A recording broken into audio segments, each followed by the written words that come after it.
E aí, pessoal, tudo bom? Estamos aqui de volta para um novo episódio do podcast do IFMCA As Artes Bahia. E hoje aqui vamos abordar sobre um tema bastante importante. Nós somos João Bertani, Malu Barbosa. E vamos abordar sobre o tema Medicina do Futuro e Desafios da Formação e o peso na saúde mental. E nós hoje trouxemos dois profissionais bastante interessantes que são bem inteirados no tema. E o primeiro deles, nosso professor Dr. Luiz Quintanilha. Por favor, professor, o senhor pode se apresentar um pouco mais para quem não te conhece? Claro que sim. Olá a todos, muito obrigado pelo convite. Estou muito feliz e satisfeito de estar aqui com vocês. O tema é bem interessante mesmo, porque espero que estudantes e responsáveis, né, bem como professores, consigam assistir essa temática aqui, porque tem provavelmente muita coisa interessante para ser discutida no âmbito da educação médica. Então, sou só ouvidos aqui e o que eu puder responder, você vai ser um maior prazer. Que bom, professor. A gente fica muito feliz de trazer você aqui, né, que é excepcional no tema e bastante inteirado para falar com a gente. E a nossa primeira pergunta para o senhor é se o senhor realmente acha que a prática clínica ela tem sido substituída por um ensino cada vez mais teórico e superficial. Olha, é uma excelente pergunta. A resposta mais objetiva que eu posso dar é que não. E por que eu digo que não? Ou pelo menos não deveria ser assim. Porque todas as escolas médicas e outros cursos também da área de saúde, outras áreas do saber, existem documentos regulatórios que conduzem, norteiam o que é executado nas escolas, né? Uhum. No caso da medicina, as diretrizes curriculares nacionais foram inclusive renovadas recentemente, né? A homologação foi esse mês de outubro de 2025. E nela, assim como na anterior, existia explicitamente a necessidade de que o aluno tivesse uma abordagem prática de maneira muito intensa. Tá? E isso nas novas diretrizes foi ainda mais, tá ainda mais explícito. O internato já tem isso como característica, né, fundamental, é uma inserção na prática bastante aprofundada, mas agora as escolas precisam fazer com que isso seja feito desde o início.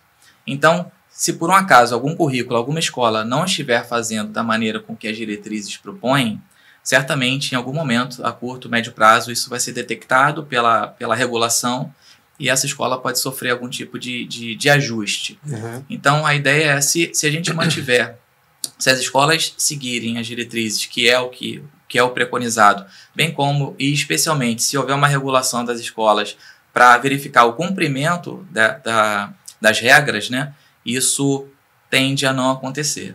Então, a ideia é que a medicina tenha um componente prático bastante evidente. Obviamente, a gente não tira a teoria é muito importante, mas o componente prático ele se torna bastante importante, não só a prática interna, né, intramuros, mas também o conhecimento extramuros para você visitar a comunidade, ver exatamente quais são as demandas de saúde da população ao seu redor. Mas o senhor não acha, por exemplo, que uma abertura tão desenfreada de faculdades assim não poderia fazer com que haja uma perca no caso, né, dessa prática? A sua pergunta também é boa, porque isso inclusive está sendo muito discutido e essa é uma das maiores preocupações, é como a abertura de cursos pode de alguma maneira ser atrapalhada pela falta de campos de prática. Então, se você abre muitas vagas em uma região de saúde onde não há leito suficiente, por exemplo, isso pode ser um problema, porque as faculdades vão ter que competir por um mesmo leito e isso pode trazer algum tipo de gap de conhecimento na formação do estudante. No entanto, e eu tenho uma aluna de doutorado que inclusive publicou isso recentemente, num recorte das primeiras escolas, né, dessa expansão lá da lei de 2013, Então, ela fez um acompanhamento desses municípios ao longo do tempo para verificar se os preceitos da abertura daqueles cursos eles estavam sendo cumpridos. Um deles o curso só pode ser aberto se tiver leitos disponíveis para o treinamento dos estudantes. Então, ela checou se isso eventualmente estava acontecendo ou não, e o que ela conseguiu identificar é que sim, felizmente sim, a boa parte das escolas que foram abertas no primeiro edital dos Mais Médicos, os municípios onde essas escolas estão permanecem, pelo menos na grande maioria deles, com a relação leito-aluno adequado, né, à lei. E isso tem sido uma preocupação cada vez maior e essa preocupação gera ações. Então, o Ministério da Educação também está bastante preocupado para que essa pulverização de vagas ela esteja adequada com a rede de saúde que tem naquela localidade, para que vocês não percam a possibilidade de treinar efetivamente, serem capacitados, desenvolverem competências de saúde na comunidade, nos hospitais, nas UBSs, etc. e tal. Entendi. Você também acredita, professor, que faculdades particulares, elas podem criar estudantes participantes de uma bolha e muitas das vezes não conseguem realmente atuar de forma adequada, por exemplo, uma complexidade, por exemplo, do SUS? Isso vai depender muito do currículo da faculdade. Também é outra, vocês estão trazendo muitas preocupações que são verídicas. Mas, de novo, isso depende muito da faculdade, do currículo dela. É claro que se você formar um estudante, né, uma faculdade, vamos imaginar um curso de medicina que um prédio super tecnológico, climatizado, com inteligência artificial, com simulação realística, e os treinamentos sejam feitos de uma maneira mais hospitalocêntrica, em hospitais não vou dizer de grande porte, mas também altamente tecnológicos ou privados, né, que não atendem a demanda real daquela população do entorno.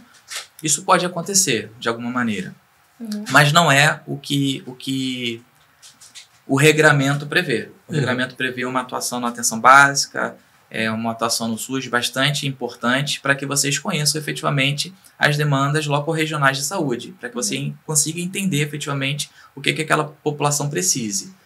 É um risco, mas eu não acho que justifica tanta preocupação desde que haja regulação e um entendimento que é importante que vocês compreendam e desenvolvam suas capacidades, suas habilidades, suas competências na comunidade, né? Nas demandas dos pacientes, o que eles mais precisam.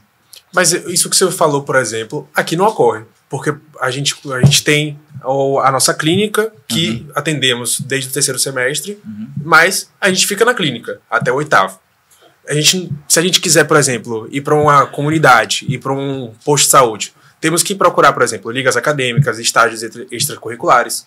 Isso aqui, por exemplo, não ocorre de a gente saber a demanda, entre aspas, da população. A gente sabe a demanda da população porque ela é trazida até nós. Não vamos à população. Entende a diferença? Entendo, sim, com certeza. O fato de a gente ter uma clínica escola aqui no mesmo prédio tem as suas vantagens e as suas desvantagens. Isso faz com que, eventualmente, você se afaste um pouco da realidade da cidade onde você vive, né? A vantagem é que você consegue otimizar tempo, você consegue fazer mais atendimentos, né? Você tem um ambiente controlado, então, com uma boa gestão, então a gente consegue garantir tudo isso.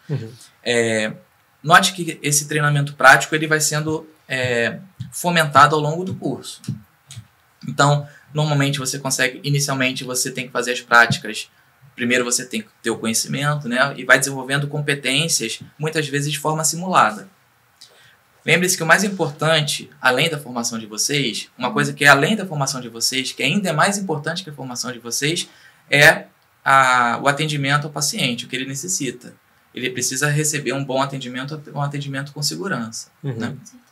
Então, vocês precisam ser treinados, muitas vezes utilizam-se simulações, etc. Né? Isso, de fato, é uma simulação, então não vai estar exatamente mimetizando o que você vai ver no dia a dia, mas depois disso você começa, como você falou, no 3º semestre, você começa a atender na clínica, você começa a já ver uma realidade um pouco diferente, então vocês notem que a gente recebe pacientes de outras cidades, né, de municípios vizinhos, com demandas diferentes, e conforme você vai avançando no curso, e especialmente no internato, você tem uma inserção no campo de prática ainda mais evidente da realidade. Então, o internato é 35% do curso, então 1/3 do curso você vai estar no front, você vai estar encarando essas demandas, entendeu?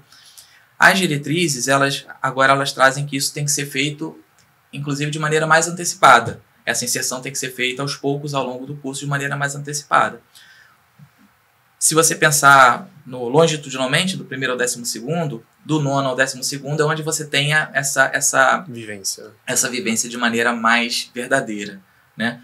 O desafio é a gente tentar trazer para semestres mais anteriores. E você falou um ponto muito interessante, João, que é é a busca do aluno pelo esse conhecimento. A faculdade não vai te dar tudo. Então, assim, o que vocês estão fazendo aqui hoje, né, essa questão de educação e saúde, e trazer informações da própria faculdade de medicina, da formação de vocês, é extremamente importante. O pessoal das ligas, né, do IFMSA, os monitores, então, tudo que o pessoal que busca estágio por conta própria, tudo isso, iniciação científica, tudo isso são demandas que são autônomas do aluno, né?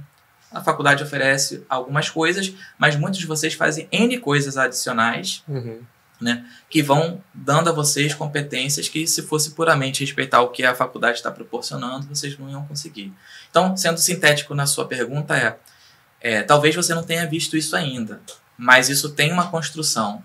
Essa construção ela vai sendo feita aos poucos e ela tem um desfecho mais importante no internato. Você fica 2 anos vendo essa situação, né? A demanda da sua cidade ou da sua região de saúde. Agora o desafio é a gente trazer um pouquinho para antes, né? Esse terço final, que é o internato, ele tem um regramento um pouco mais específico, determinado o que precisa ter de carga horária, de especialidade, está bem definido, mais consolidado.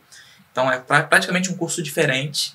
E agora o desafio é a gente trazer para o ciclo clínico, para o ciclo básico, para que vocês tenham já desde o início uma segurança cada vez maior para você aproveitar mais o internato. Mas, de fato, já existe isso. Em faculdades e escolas médicas que têm um currículo com essa preocupação, que seguem as diretrizes, isso já ocorre. É porque, professor, eu penso o seguinte: vamos colocar as faculdades particulares, ou as faculdades públicas. Sim. As faculdades públicas, por exemplo, tem a UFBA, tem o UPS, certo? Que é um hospital clínica, hospital escola, vamos colocar isso. Eles não utilizam como uma forma, por exemplo, de mercantilização, né, de chamar alunos para eles. Mas aqui, por exemplo, uma propaganda bastante interessante é da nossa clínica escola. E assim como acontece em outras faculdades. Você acha que, por exemplo, ter uma clínica escola também influencia na mercantilização, na chegada de novos alunos? Cara, eu acho que ter clínica escola é bem importante, é bem interessante. Provavelmente ter uma clínica escola chama aluno, ter uma base de pesquisa chama aluno, ter uma nota boa nos indicadores do MEC chama aluno, ter uma infraestrutura bacana chama aluno, ser tecnológico chama aluno, ter um corpo docente, né, renomado chama aluno. Então, assim, existem vários aspectos dentro de uma instituição que são aspectos que fazem com que o aluno sinta mais confiança ou mais interesse de participar daquele ambiente. A clínica escola é uma delas, né? Às vezes é difícil a gente comparar a categoria, a natureza administrativa pública e privada em alguns aspectos, né? E a gente está comparando, na sua comparação, a gente está comparando duas coisas que são bem diferentes. Primeiro, público e privado, tem vários fatores que separam os dois, né? Sim, que diferenciam os dois. E tem outra coisa que é ser universidade e ser faculdade.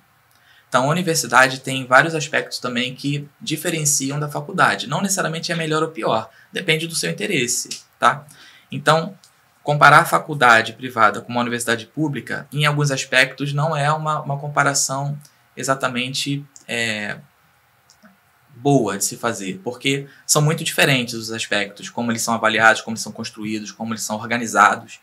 Então, assim, respondendo a sua pergunta em relação à clínica, eu acho bastante importante que vocês tenham essa experiência interna. A gente garante muitas coisas para vocês. Não é uma necessidade, podem ser feitas parcerias, por exemplo, né? Ter um hospital é um outro negócio que exige também uma gestão mais refinada, mais robusta. Então, dificilmente você vai ver alguma faculdade com um hospital. Normalmente são conveniados lá, tanto do setor privado quanto pelas secretarias municipais e estaduais de saúde. Então, independente se você tem ou não tem uma própria, você vai precisar ter alguma forma de proporcionar aos seus alunos a experiência nesses ambientes, nesses estabelecimentos de saúde. Normalmente, no caso das faculdades privadas, por convênios. Perfeito. Professor, a gente vê que cada vez mais médicos recém-formados têm tido uma formação talvez não tão ética e nem tão empática mesmo. Então, você acha que nesse modelo de ensino, ou sendo universidades ou faculdades, como você pôde diferenciar aqui pra gente, você acha que há espaço ainda para uma formação humanística e ética para esses médicos, por exemplo, que estão acabando de entrar na faculdade? Tem que ter. Acho que tem. E tem que ter. As diretrizes que eu comentei com vocês, elas trazem isso também de maneira muito explícita. Vocês estão trazendo temas muito interessantes, porque são temas de fato que são... Não sei qual foi a profundidade da pesquisa que vocês fizeram, mas são temas que estão efetivamente em debate. Atuais. Né? Atuais, super atuais. Essa questão da formação ética e humanística, ela é bastante importante. E ela é prevista nas diretrizes também de uma maneira bastante explícita. Sim. Então, um cuidado que a instituição tem que ter, o curso tem que ter, a coordenação tem que ter, a gestão tem que ter, os professores têm que ter, é buscar como fazer isso de maneira eficiente. Sim. Então, seja com unidades curriculares, sejam com experiências que sejam proporcionadas a esses alunos, com temáticas, né, que sejam transversais em várias unidades curriculares diferentes.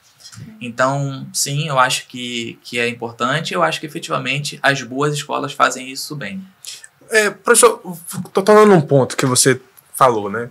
A gente tem uma avaliação do MEC. A gente foi, se eu não me engano, no ano passado, condecorado com o duplo 5 no MEC. Sim. Muitos estudantes falam, somos duplo 5 no MEC, somos duplo 5 no MEC. Mas o que isso significa para o estudante, ser duplo 5 no MEC? Bom, primeiro é importante esclarecer o que é o duplo 5, né?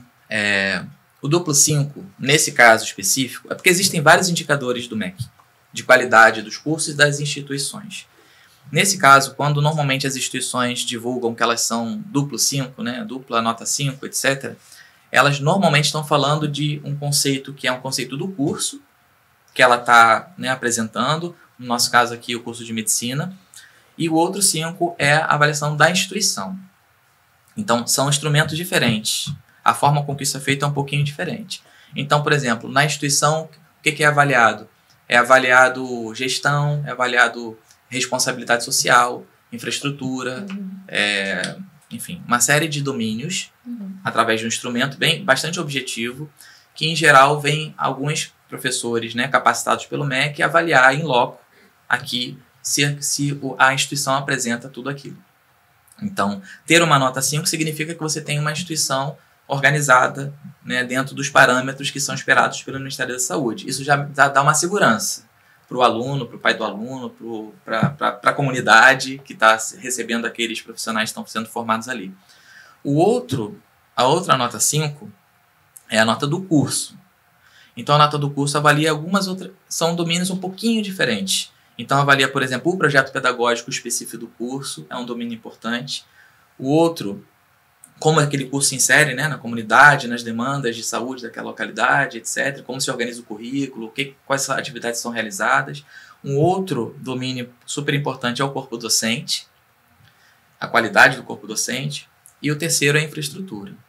Então, ter duplo 5 significa que a faculdade, a instituição, ela conseguiu ter como instituição uma excelência naquele mecanismo de avaliação e como curso também ela consegue ter uma excelência naquele mecanismo de avaliação.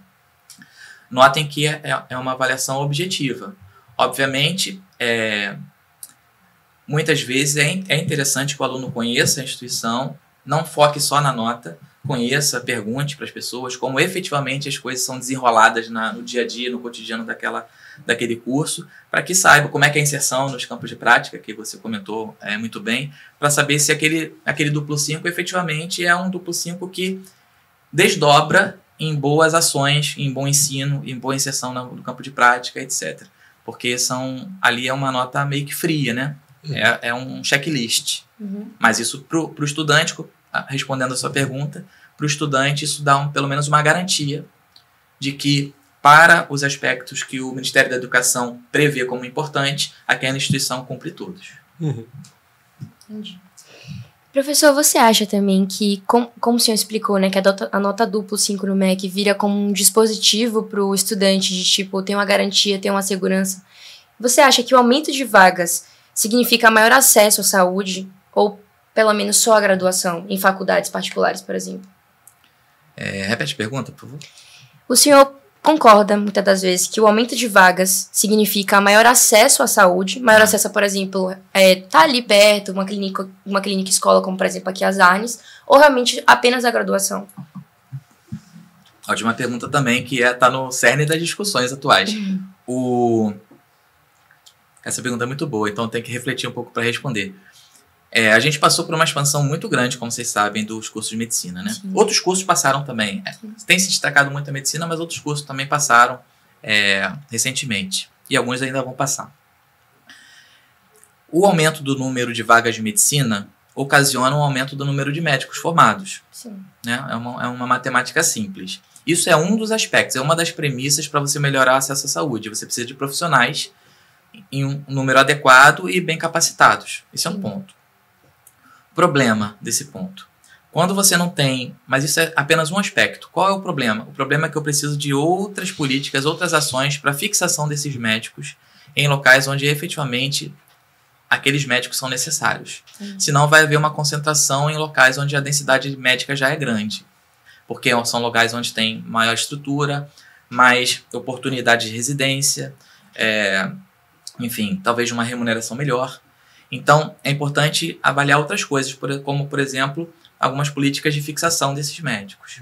O que a gente tem bons resultados dessa expansão em acesso à saúde. Então, se você investigar, existem estudos, existem trabalhos que mostram que o acesso à saúde melhorou em muitos locais do Brasil.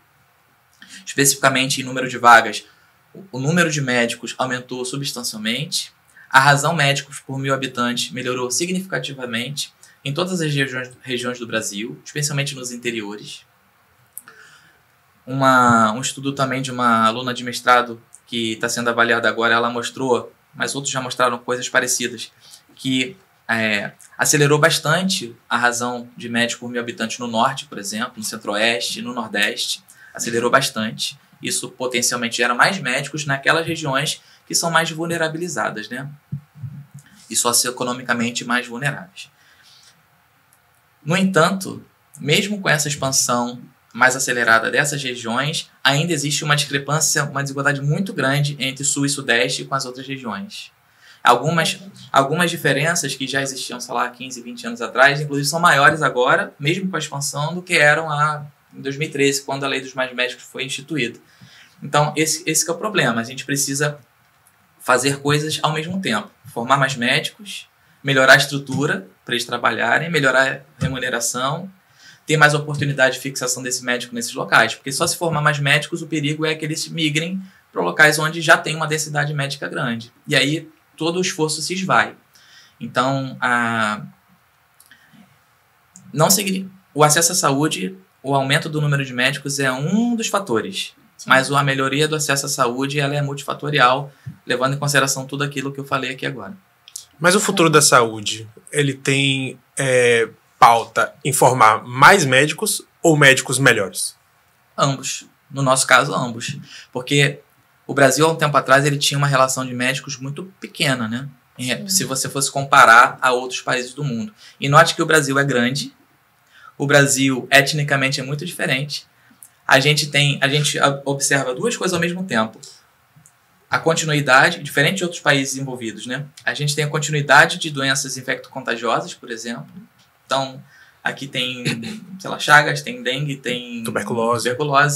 Ao mesmo tempo que eu tenho, que é uma realidade nos países envolvidos, diabetes, preocupação com saúde mental, que vai ser o tópico de vocês também, doenças cardiovasculares. Então, o Brasil, nessa transição demográfica e epidemiológica, ele está olhando para dois momentos diferentes. Então, eu preciso formar mais médicos, porque é muito grande. O SUS é muito complexo. Se você for olhar outros países, não tem essa complexidade toda.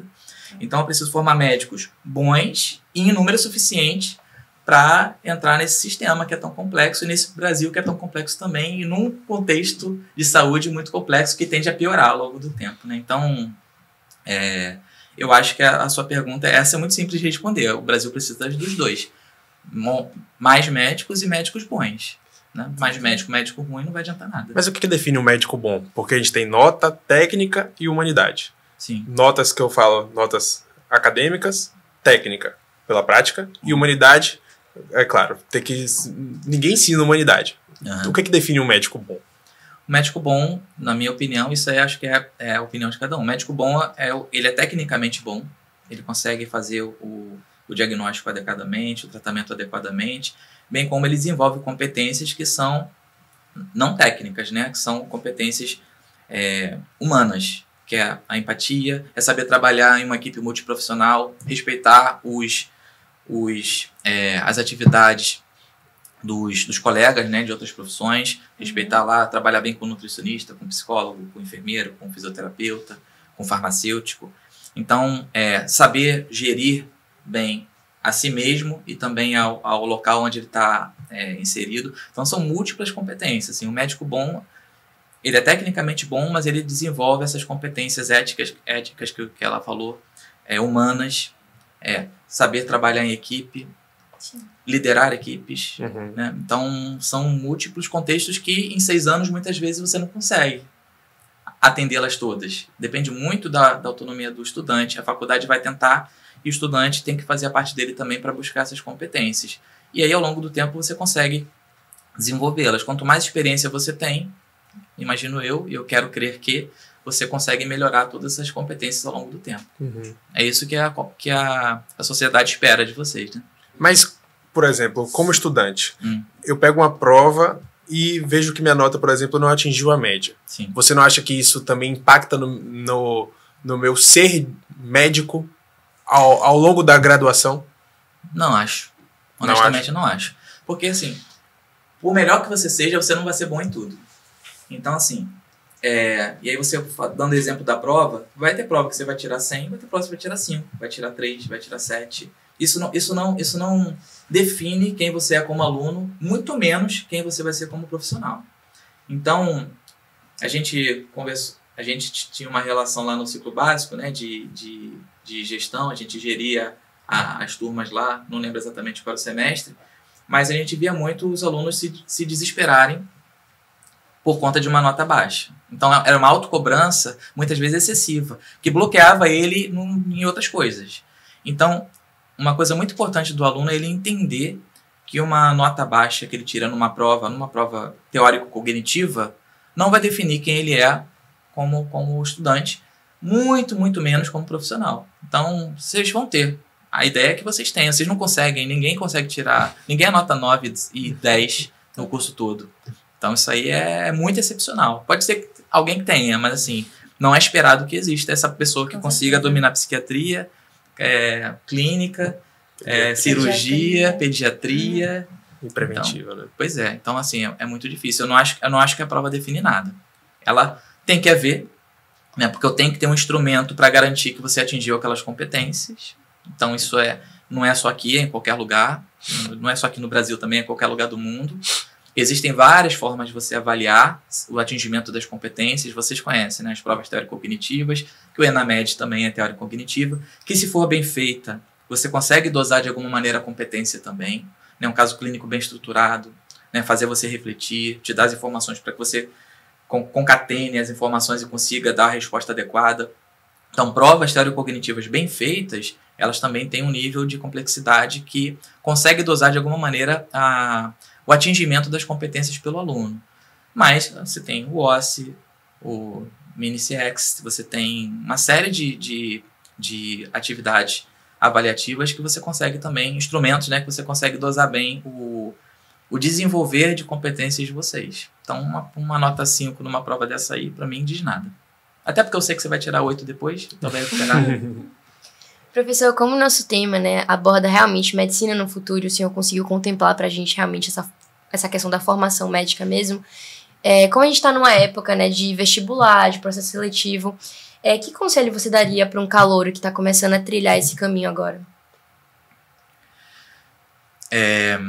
Primeiro conselho para o estudante que quer adentrar em qualquer curso de graduação é buscar algumas informações, e algumas delas vocês trouxeram aqui.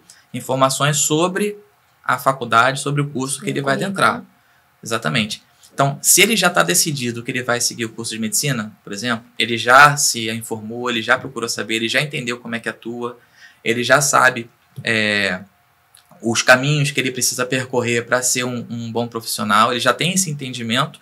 O próximo passo é ele avaliar as faculdades que vão oferecer para ele a melhor estrutura física e pedagógica para que ele consiga atingir aquele local profissional, aquele lugar de médico que ele deseja. Então, é entrar no portal do MEC para ver as notas, invariavelmente, apesar de não ser uma coisa qualitativa ali, né? Sim. Garante algumas coisas.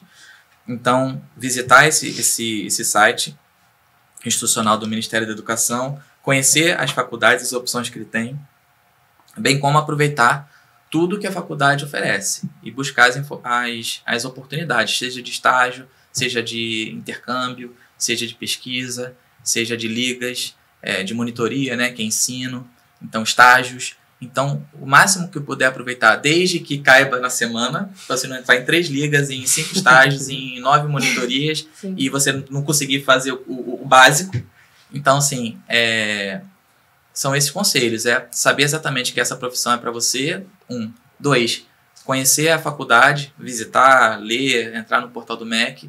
Ponto 2. E ponto 3, ao adentrar, né, como calouro, você aproveitar, ficar atento às oportunidades da faculdade para que você consiga aproveitar da melhor maneira possível tudo que ela oferece.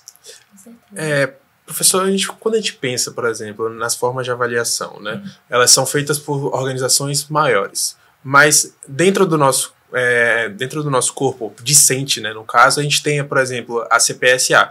E, além da CPSA, a gente teria alguma forma, alguma mecanismo da gente cobrar uma formação mais justa, uma formação mais responsável, ou o aluno não tem participação nessa parte? Se quiser CPA, a comissão própria de avaliação. Isso, desculpa, tá. É a CPA. A sua pergunta foi se o aluno tem formas de buscar melhorias na instituição, é isso? Tem formas de buscar uma formação mais justa, né? Já que a gente sabe que muitas vezes, por exemplo, uma prova, ela não é tão justa, porque ela não reflete o conhecimento daquele aluno, ela reflete o conhecimento momentâneo naquele momento. Sim. Então, o aluno ele consegue buscar formas mais justas, né, da formação e também uma forma mais responsável dessa sua formação médica? Eu acredito que sim, João. Além da comissão própria de avaliação, né, dessas questionários que vocês respondem, para vocês darem as notas no que vocês acham que precisa melhorar ou que já está bom, né, elogiar e criticar, isso serve para esse comitê tentar buscar melhorias para o curso. Isso é um ponto, né? Mas é um ponto formal. Então, isso todas precisam fazer. E se ela fizer com responsabilidade, com coerência, isso tem ganhos bastante interessantes, senão esse comitê não existiria. Ele é obrigado a acontecer. Então, eu sempre sugiro que vocês respondam com interesse, porque quando isso é bem feito, isso pode trazer retornos para vocês, né? Além disso, os estudantes têm várias formas de organização e para pleitear melhorias e avaliações justas, etc.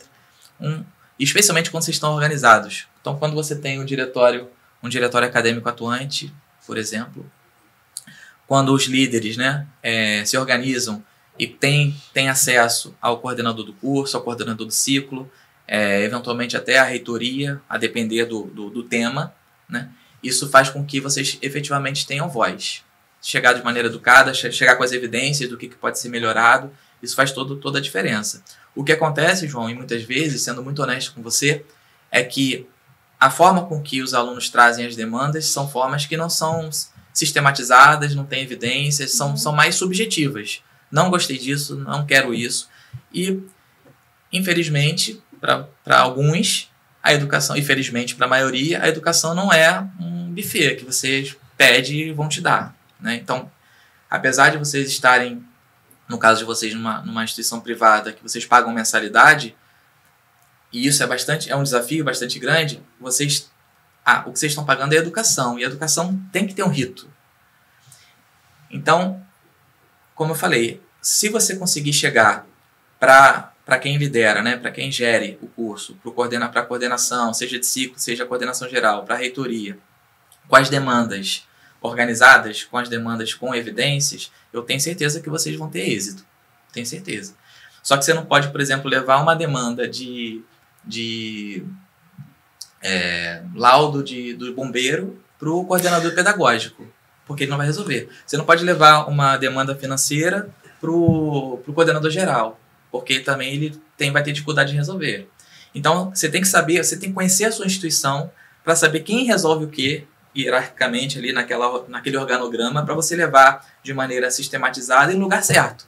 E aí a chance de êxito é muito maior. Se você levar para o lugar errado, a chance de você não resolver o seu problema e ficar achando que as pessoas não querem resolver o seu problema é muito grande. Isso a gente viveu bastante, né? Então, de direcionar as demandas para o local certo, onde efetivamente elas têm chance de serem resolvidas. Então, acho que tem voz sim, especialmente quando são grupos organizados de estudantes, né? A federação, o diretório, os líderes, as ligas.